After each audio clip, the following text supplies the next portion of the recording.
കോഴിക്കോട് താമരശ്ശേരിയിൽ സഹോദരനെ വെട്ടിപ്പരിക്കേൽപ്പിച്ച സംഭവത്തിൽ കൂടുതൽ വിവരങ്ങൾ പുറത്ത്. അയൽവാസിയെ അർജുൻ അസഭ്യം പറഞ്ഞത് സഹോദരൻ അഭിനന്ദ് തടഞ്ഞതാണ് പ്രകോപനത്തിന് കാരണം. ക്ഷേത്രത്തിലെ വാൾ എടുത്തുകൊണ്ടുപോയതിന് അർജുനെതിരെ ക്ഷേത്ര കമ്മിറ്റിയും പരാതി നൽകി.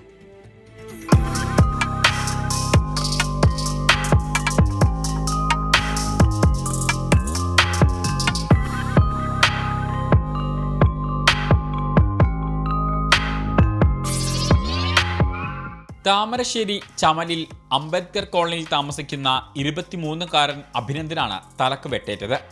സമീപത്തുള്ള ചമൽ കാരപ്പറ്റ ക്ഷേത്രത്തിലെ ഗുരുതിത്തറയിലെ വാളെടുത്ത് വീട്ടിലെത്തി വെട്ടുകയായിരുന്നു. അഭിനന്ദ് ഒഴിഞ്ഞു മാറിയതിനാൽ വെട്ട് കഴുത്തിന് കൊള്ളാതെ രക്ഷപ്പെട്ടു. അഭിനന്ദിനെ വീട്ടുകാർ ഉടൻ താമരശ്ശേരിയിലെ ആശുപത്രിയിൽ എത്തിച്ചു. തലയിൽ 6 സ്റ്റിച്ചുകളിട്ടു. നില ഗുരുതരമല്ല. ആദ്യഘട്ടത്തിൽ വീട്ടുകാർ കരുതിയത് ലഹരിക്കടിമയായ സഹോദരനെ ലഹരിമുക്ത കേന്ദ്രത്തിൽ അയച്ചതിന്റെ പ്രതികാരമായിട്ടാണ് വെട്ടിയതെന്നാണ്. എന്നാൽ പിന്നീട് നടത്തിയ അന്വേഷണത്തിലാണ് അയൽപ്പക്കത്തെ വീട്ടുകാരിയെ അസഭ്യം പറഞ്ഞത് സഹോദരൻ തടഞ്ഞതിന്റെ പകയാണ് ആക്രമണത്തിന് കാരണമെന്ന് പ്രതി പോലീസിന് മൊഴി നൽകി. ഇന്നലെ വൈകിട്ടാണ് ചമൽ കാരപ്പറ്റ ക്ഷേത്രത്തിലെ വാളുപയോഗിച്ച് ജ്യേഷ്ഠൻ അനിയന്റെ തലക്ക് വെട്ടിയത്.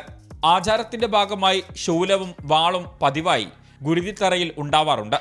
പ്രതി ഇത് മനസ്സിലാക്കിയാണ് ക്ഷേത്രത്തിൽ ആരുമില്ലാത്ത സമയം നോക്കി വാളെടുത്ത് കൊണ്ടുവന്ന് വെട്ടിയത്. വാളെടുത്ത് കൊണ്ടുപോയതിന് അമ്പലക്കമ്മിറ്റി പോലീസിൽ പരാതി നൽകി.